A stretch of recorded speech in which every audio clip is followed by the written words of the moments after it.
All right. Hello and welcome. Brett here with ClickMill.co. I am here with Zach and Michael. And right now we're talking about opening the gospel message and opening an evangelistic conversation and some of the things that might be um, false beliefs and what it means to share the gospel. And not only that, but how do we get into a conversation comfortably? So we're going to kind of just take a wide approach. And this is really going to be more of communication skills than directly sharing the gospel.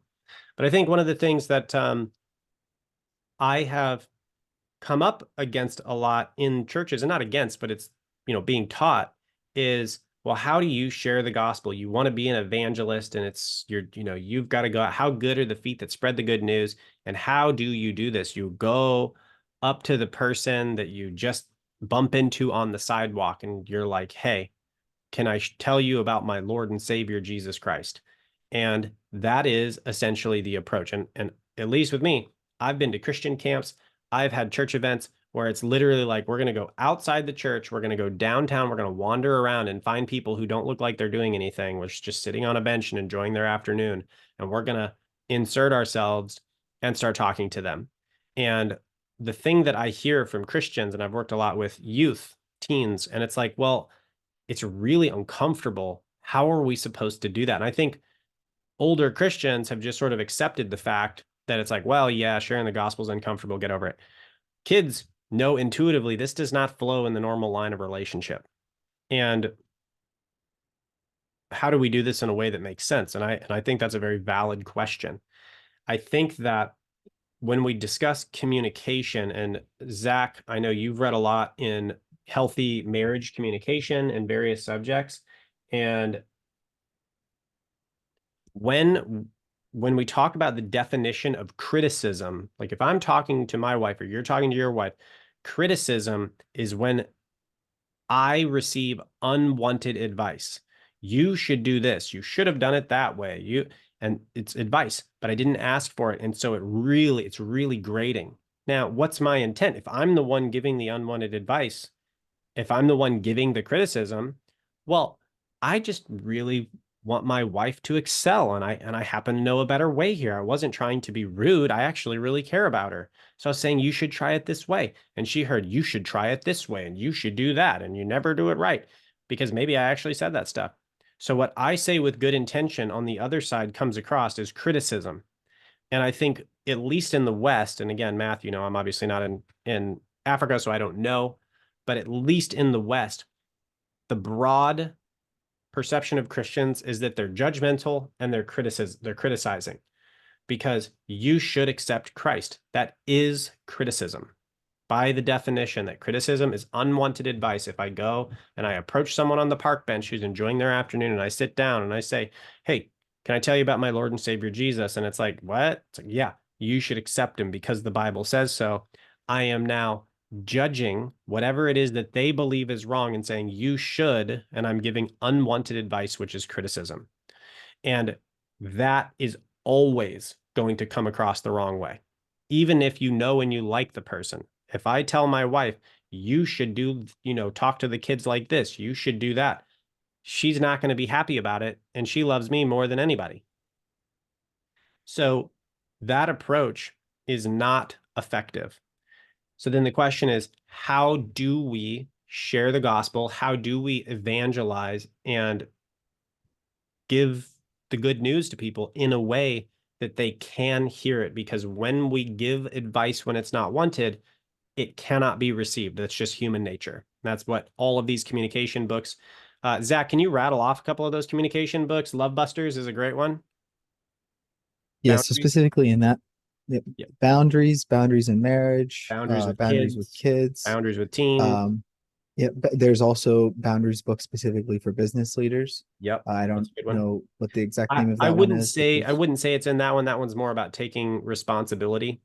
So probably not that one, but definitely in the relationship boundaries books for sure. yeah. So relationally, then boundaries with kids, boundaries in marriage, and Yep. then within this other series, which I have found complements boundaries very well, is you have Love Busters, which is a book that's about the Great sorts book. of things that are going to um, the way they describe it is take love away, but essentially you're going to be one of those would be criticisms, right? It's going Yep. to make the other person dislike you, Yep. which is really what that book is about. And then you also have his needs, her needs, which is about reading and meeting the other person's emotional needs, which can also be helpful in general communication because you're trying to assess what it is that is important to them. So that is how you Yep. communicate with them. Good. So, and a lot of these, and those are all, if I, yeah, his needs, her needs, and Love Busters are also written with a conservative slash Christian approach. And I know the With boundary, it. it's Christian, and the Boundary series is written by Dr. Cloud and Dr. Henry Townsend, and they are Christian therapists. So all of that is biblically based. And again, the idea is that love abounds in freedom. That's the first Boundaries book, just boundaries. Love abounds in freedom. And what do you want to say? Bitterness, resentment abounds in control. So if I say you should do this, I'm trying to control the action of the other person, and their response is always going to be resentment. Don't tell me what to do. And that is exactly what the culture as a whole is doing to the church is quit telling me what to do. We're sick of the criticism. We're sick of the judgment. And the church is like, what are you talking about? We love you. We're trying to help you. But the way we're communicating it comes across the wrong way. So with that, the intro there, how do we communicate? Well, no, we should not just walk up to people that we do not know and just insert our beliefs into their lives. That is very abrasive. And in marketing, that's what we call spam. That's why cold marketing is the hardest kind of marketing. We don't know them. We don't have a relationship with us. They don't even maybe think they need what we have to sell. And we just show up and then we just like, hey, buy our thing. And it's like, man, why are you emailing me? I don't want to hear from you. We don't like it. So instead, I think the way that we can share and want the way we can allow people to want to hear what we have to say is first to listen to them and to actually be interested in what they have to say. And so in situations where you're sitting down and you're actually talking with people, tell me about you. Oh yeah, well, who are you? What do you do? Oh, I'm in the military. Oh, that's cool. What do you do? Oh, I clean out the torpedo tubes in submarines and I work on torpedoes. That's awesome. Oh my gosh, tell me about that. How do you get into that? Oh, well, actually, I really don't like it. Oh, okay, well, that's interesting. As you're asking open-ended questions, which is tell me, a closed question is, do you like that? No. Conversation's over. Do you believe in Jesus? No. Conversation's over. Well, tell me more about this torpedo thing. What is it? What's that like? Well, I really don't like it. Oh, and as soon as they tell you something negative, right? And we all have a mask, we all have a face we put on to be polite in public. And new people don't want to talk to you about the stuff behind it. And that's why it's so abrasive when we walk up and we say, let me tell you about Jesus. That's not the mask. That is behind the mask. And I don't know you, and you still get the mask. So when we're talking with people and we're showing empathy and care, I'm actually interested in you. And they start talking, as soon as they bring up something that's difficult, they're saying, I'm comfortable to let you see behind this crack in the mask just a little to see if I can trust you. That's how we actually engage with people. So, by the way, this is a real conversation I actually had with a guy. I really don't like it. And I'm like, oh, well, I'm sorry to hear. I'm like, I don't want to pry, but I'd love to hear more about it. Why don't you like that? Yeah. Oh, okay. And here's the catch. If they share something that they don't like or that's difficult, the reason they shared that it's difficult is because they want to talk about it. So let them open it up. You don't bring up something you don't want people to know about. So if this young guy that I was talking to is saying, yeah, I really don't like it, he's wanting to share with me and process the fact that he doesn't like it. All I have to do is just gently say, hey, I don't want to pry, but I'd love to hear about that. If you're willing to talk about it, what's the reason you don't like that? And then, oh yeah, well, actually, and then he'll go into the whole thing. Now, why would they do this? Why would someone we don't know share about a difficult thing? The reason is because when we say the thing going on, we also process the emotion, and it brings down that pent up feeling of craziness inside, whether it's anxiety or anger or whatever. And so we get to process that emotion and let it out, and it lets out that pressure. It also helps us, and this is also Christian, Michael, a lot of this communication process is what we might call biblical counseling, which is, my wife has, a lot of experience in biblical counseling. And so we incorporate that a lot into what, Zach and his wife do, and me and my wife, and kind of our community here. But when people bring out their thoughts, they actually understand it better. We think we know all of our thoughts, but really it's sort of like a bowl of spaghetti noodles and it's all mixed up in there. And it's like, well, yeah, I know it's in there. It's spaghetti, but you don't know one noodle from the rest until you pull them out and you have to actually say it. So when you say the problem, you lay all of those spaghetti noodles out straight and you can actually see what you've got more clearly. So the actual verbalizing the problem helps people to resolve it. And I don't know if you've ever had this experience, but the act of communicating the issue resolves the issue. And actually, Zach, the other day I was in a call. What did I do? I asked Daniel a question. I don't remember. I went to him and I was like, man, I've really been thinking about this. And I asked the question and then immediately could answer my own question, even though I'd been thinking about it for like a day or two. Because as soon as I said it out loud, I was like, wait a minute, I already know that. But I had to say it out loud in order to know it. So when we're asking people that we're talking about, oh wow, that sounds really hard. I'd love to hear about it if you want to share. Oh yeah. So they brought it up because they want to share. And then he goes on this thing where he's like, yeah, the the guys in the military are very woke. They're living a very specific kind of life. And I grew up in the church and I feel really convicted about living this kind of way, which he was living with them. But they're hazing him and they're giving him all kinds of crap because he's not comfortable and he grew up in the church and all this stuff. And so there is the problem. And he at this point did not know I was a Christian. And so now I get to ask more questions because again, this isn't about, oh, well, here's the judgment. You should live your faith and you should buck up and, like you should. I'm judging and I'm criticizing. He's going to shut down and be like, forget you, man. I'm out of here. They're right. Christians are jerks, you know? So what do I do? Oh, wow, that sounds really hard. That's empathizing. That sounds like that's very conflicting. Yeah, oh my gosh, it is conflicting. And I'm just saying his experience and letting him know I understand what he's saying. And that's called empathizing. I'm saying I can feel the emotion you're feeling. I understand it. So he feels understood. He feels safe. He feels cared about because I'm not judging his experience. I'm just saying I know I get it. And then what I want to know is what does he believe? I don't need to tell him what I believe. I need to know what he believes. I can't hold him accountable to my beliefs. I can only hold him, and this is true in apologetics. I can't tell an atheist to be a Christian because the Bible says so. Why? Because they don't believe in the Bible. I can't hold them accountable to a book that they think is a myth. What I can hold them accountable to is science because they put their faith in science.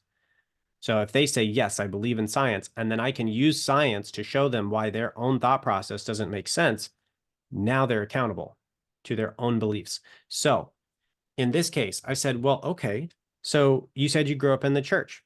Are you still in the church? He's like, well, I really haven't been in a long time. I said, okay, well, do you believe in, do you believe in Jesus? Do you believe in the salvation of Christ? Oh yeah, for sure. Like I was baptized when I was whatever, and I believe that. Okay, well, do you believe the Bible's true? Yeah, I believe the Bible's true. Do you believe it's like 100% true, inerrant? Yes. I mean, he's like, I'm a Christian. I believe all that stuff. So what that tells me is I can now hold him accountable to his beliefs that the Bible is true and Jesus is God and there's a particular way to live that is that way. But he's living over here and that's where the confliction comes from. So now I'm understanding his mind and his world. And so this is where we might say and summarize or reflect the whole message. So it's something like, well, let me make sure I hear you right. It said you believe Jesus is God. You grew up in the church. You grew up in Georgia, and you believe the Bible's true. and you're having all of this sort of hazing and all of this pressure from these guys in the military that you're with, and they're trying to get you to live this other way, and you're kind of going with them. And again, I'm not judging, I'm just saying what he said. You're doing it, you're getting into this with them, but you're just really feeling a lot of conviction.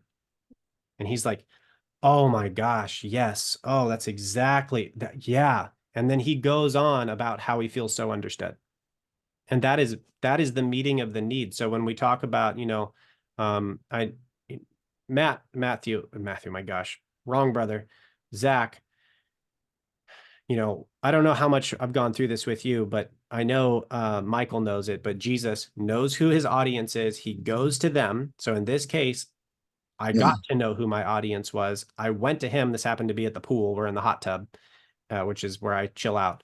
And then I'm meeting a deeply felt need. Well, what in this case is the deeply felt need? He needs to get this off his chest. He's surrounded by these people who are opposed to his worldview and don't like him the way he is. And he can't talk to anybody. What's he going to do? Call his mom and be like, oh, mom, it's so hard.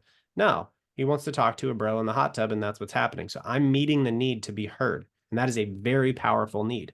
So I'm listening and he feels heard. His need is met. And then you see the reciprocation come out. As soon as people feel safe and loved and that you've met the need, they'll turn it on you and they'll say, well, what about you? What do you think?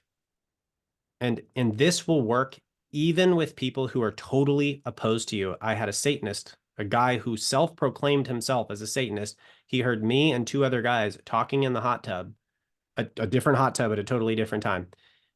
And he came up and he's like, oh, you guys are Christians? And we're like, I said, was like, yeah, well, what are you? And he goes, well, I'm a Satanist. And he's with his girlfriend. And he's like, she's a Wiccan, which is a witch.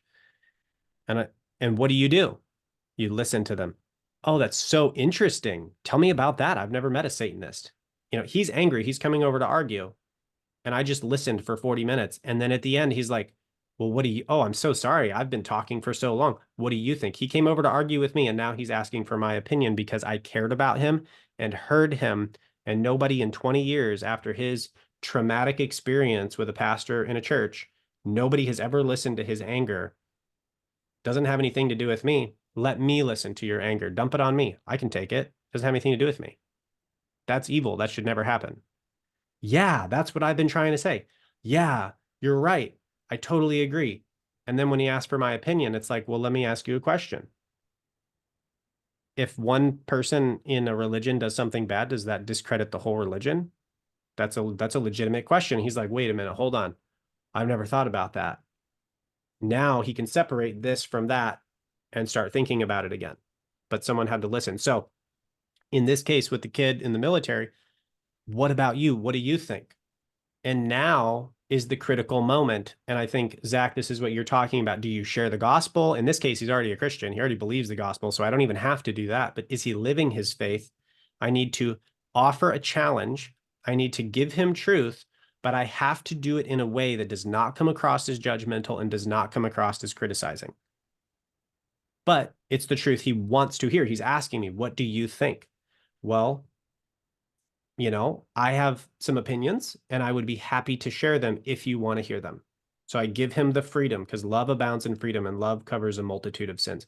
If you want to hear, I'd love to share my opinions, but only if you want to. Yeah, no, he's excited at this point. Yeah, I really want to hear your opinions. Okay, cool.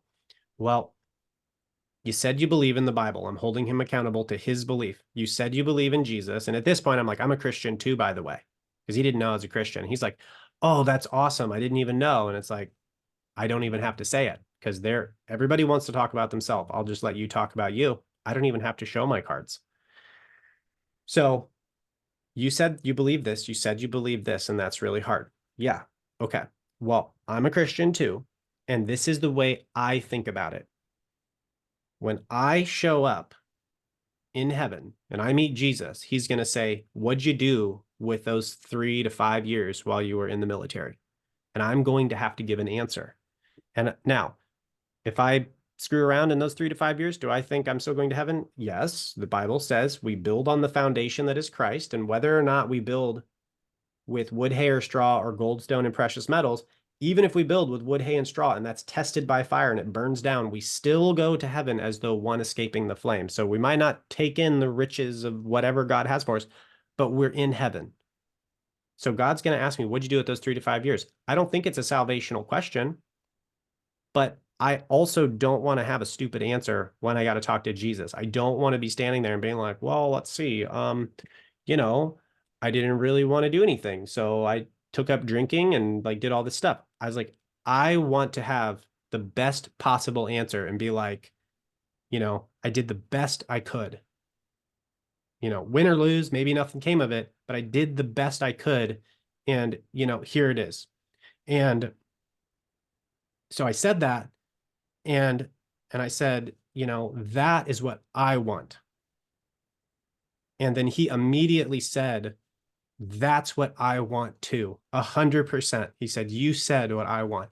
And so then he committed to that stance. And then I can hold him accountable to that stance. And I said, okay, well, if that's what you want, then you have to commit to that. And I said, it's easy for me to say. I sit in an office all day and I talk to Christians because I do marketing with pastors and Christian people. So, I don't know, maybe I get canceled at some point, big deal. But you are going to be around people who are actively hazing you every day. So if you want it and that's what you want to say, you're going to have a harder time than me. So it's hard for me to talk. It's easy for me to talk, but straighten your back and put your chin out and go take it like a man. Like that was basically what I told him, and I pretty much said it like that. You can't say that to someone you have not built rapport with, who hasn't already said they trust you, you haven't met a need with. You can't say that. If I told him 10 minutes before that, well, be a man and go live the way you're supposed to live. What are you saying, you're a Christian? He's going to be way hurt. But on the back end, when he's asking me, I really want to know, yeah, I want to live that kind of life too. All right, then you have my permission to go and take the crap because that's what you're supposed to do. And he got super excited and he's like, yes, that's exactly what I needed to hear. And he's like, add me on Facebook, add me on Facebook. And he's, I don't know, not on Facebook, but I was like, sure. So we're on friends on Facebook apparently. And then and this happens all the time, but he just ran away like he's on a mission. He just got up and he left quickly. He's like, I gotta go. And it's like, all right, cool. And that happens a lot when you use this communication message in the communication method. In the case of the atheist or the Satanist, I talked to him for about an hour. And I asked him one question at the end when he reciprocated and he said, well, oh my gosh, I feel so rude. He was angry for 40 minutes and was just dumping 20 years of anger on me. And I'm just asking him questions and not my anger. I'm just saying, wow, that sounds like that would have been very painful. It sounds like you've really felt unheard for a long time. It seems like you're really frustrated. Yeah, yeah. Oh. And he's going. And finally he's like, man, I feel so rude. And, man, I've been talking for 45 minutes. And it's like, hey, no big deal. He's like, well, what about you? What do you think? Well, I don't want to, cram my beliefs on you. I mean, you just told me about how that's been happening to you your whole life. And that's why you're so angry at God and all this stuff. So I don't want to cram my beliefs, but I do have a question, if you're okay with it. Well, I earned the right to ask the question when I listened and met his need to be heard. So he said, yeah, no, of course you can ask a question. Okay, cool. And I said, you said you want to be the best person you can possibly be. As a Satanist, there's some Satanists, Michael, that are not strictly like serve the devil. It's like, it's kind of a in your face Christianity thing. And it's like, we're just going to live the way that feels good to us. And if you actually read the book of Satan, it's basically like, do whatever feels good to you. Like, yeah, don't go hurting people for kicks, but hey, you know what? If they punch you, punch back 5 times as hard and make sure they never do it again. That's basically, it's do what feels right. And of course, that's what the devil would want, is you to do whatever you think is right, because that's wrong. And that's very manipulative. But anyway, so it's like, okay, you're trying to live the life the best you can because you don't know what God's out there, but whatever God comes back is going to pick the good people and you want to be the good person. So you're trying to be the best person you can. Yeah. Okay. Well, I think that's really commendable. And I wouldn't doubt on a lot of days that you do better than me. Right. So I'm gonna lift him up above myself. I don't have to be the best person. I'm probably not. And so you probably do better than me. And that feels really good because he knows I'm not criticizing him. I'm telling him he's doing better than me. But my question for him was, you said you're trying to be a good person so that whatever God comes back, he chooses you because you're a good person and he takes you to the happy place. What happens if the God that comes back doesn't want good? What happens if he wants perfect people?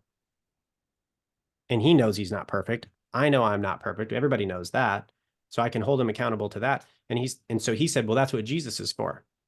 But earlier in the conversation, while he was upset for 45 minutes, he told me he believed that Jesus was a myth, a fictional character.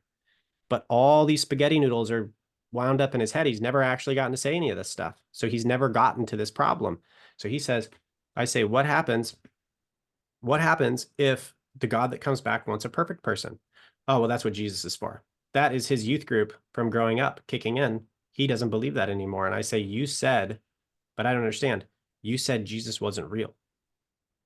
And in that case, he allowed me to share my perspective. I asked him a question he could not answer according to his worldview, and it broke his worldview. And you just like his eyes, just like looks like someone just punched him right in the face. And he wasn't upset, but he was shocked. He was like, "Whoa, hold on a second here. I never thought about that." That was the look on his face. Whoa. And he said, "I've really enjoyed talking to you, and I've got to go." And he just kind of got up slowly and just kind of slowly walked away like he was thinking or something. And so, like I say, that kind of happens a lot because people just haven't considered when you listen and you can give feedback. And so, to maybe bring this around is, do you have to share the gospel every single time? No. You can absolutely bring someone closer to God, maybe even all the way to Christ, without sharing the gospel. That guy who's a Satanist, I took the time. He grew up in the church. He already knows the gospel. I don't have to share the gospel. I just have to say, are you good enough to be perfect if God wants perfection when he comes back? He knows the answer is no, and he knows the only way to get that. He studied all the religions. He told me 40 minutes of all these religions. He knows the only way to be perfect is Jesus. That's the only religion that works. I don't have to tell him that either. So I just have to ask him a question that makes sense to him. And now he knows he needs to be a Christian to solve that problem. And so, Zach, I'll let you hop in, and Michael, if you want to hop in. But when we're talking with people, we listen, we empathize, we understand, we meet their need to be heard because nobody's listening today. Everybody's on social media, everybody's talking about themselves. Tell me about you and just be quiet and listen and just let them go and let them go. And they will talk themselves right into the pain that they're struggling with, and they'll let you hear it. And then you continue to listen. And when they say, what about you? What do you think? What would you do? Then you can gently come in, ask again for permission to share your perspective. And it's your perspective, not a fact, because a fact judges their experience. This is how I think. This is what it seems like to me. We can share and they'll hear it. And that is the most effective communication strategy for evangelizing and or sharing the gospel, because I wouldn't say evangelizing is necessarily all the way to gospel presentation, but talking about God. That's the most effective strategy I have ever seen, and that incorporates a lot of biblical counseling and biblical communication skills from a lot of these marriage books. So I'll open that up, and if you guys have anything you want to throw in on that, that is the strategy I use to communicate with people and open up gospel presentations in a super comfortable way. Think that I think that oftentimes the perspective that is held by people who, for instance, are really big on the street ministry. I'm imagining the person with the bullhorn who Mm-hmm. I've seen them. Me too. There's a great little taco truck in Kailua, and on certain nights of the week, there's a guy who stands about 20 feet away from it with the bullhorn, No and way. he just shouts at Yep. the people that walk by, and he Yep. calls them out specifically. Yeah. He's very brazen. Mhm. I've seen that too in Fort Myers. There's a guy over there with a bullhorn. He was the angry man. I've seen them in Hilo, Hawaii when I lived there. This guy at the park who'd Mhm. just go with the signs and shout at people, you know? Mhm. Yeah. Mhm. I think that the perspective that's held by these people is, and this is just my own thoughts here, they think that their job is to, and I'm oversimplifying this, literally say the name Jesus to as many people as possible, right? to get that in as many people's ears as possible because they're operating firstly under the presupposition that everybody knows who Jesus is. So when they hear Jesus, they know he's then there to share the gospel. Now, do they get people from time to time? Absolutely. I'm sure that they do. I'm sure that they do. And if it's like, do never share the gospel or Right. go and shout it at people until someone comes and talks to you. If those are your two options, go shout at people, right? Yeah. Because it's better than literally never sharing it. Right. Right. But what you're talking about here, Brett, is the conversations that you might have on a more organic, regular occurring basis because not everyone's going to go shout on the street corner. Right. But then there's just a lot of people who never do it. Yeah. And then they get caught with their proverbial pants down because they do run into people who they feel compelled to share with, But they but don't they know have how. no idea how to do it. Right. Exactly. Yeah. And it's And what, deeply uncomfortable. yeah. And I do apologize. We do have another client coming into a call. So we're going to go into another training call. However, yeah, what I explained though sounds complicated, but it's what happens in normal relationship. Like that's just how you if you're a good communicator and you just communicate with love, that's what it looks like. You just listen to people and you offer what you think to be the case without controlling them. And people feel really cared about. They feel heard, and then they feel like they've gotten something practical they could do if they want. And then that is their choice. Whether or not they accept Jesus or whether or not you apply, whether or not this kid goes and actually sticks his chin out and takes the hits for Jesus is totally up to him. I have simply identified the choice that he needed to see with his permission. And it's very easy to hear that way. And whether or not they accept it and do it, what do you say? One man plants and another waters, but God gives the growth. Whether or not that guy grows and applies that, no idea. That's up to God. But I identified the choice. And I think that is the best method for evangelism is you identify a choice and the rest is between them and God. So with that, I'm going to have to end this video and I'm going to go into a training. So Zach, awesome to see you. If you're watching online in the training program, thank you so much for being here. God bless.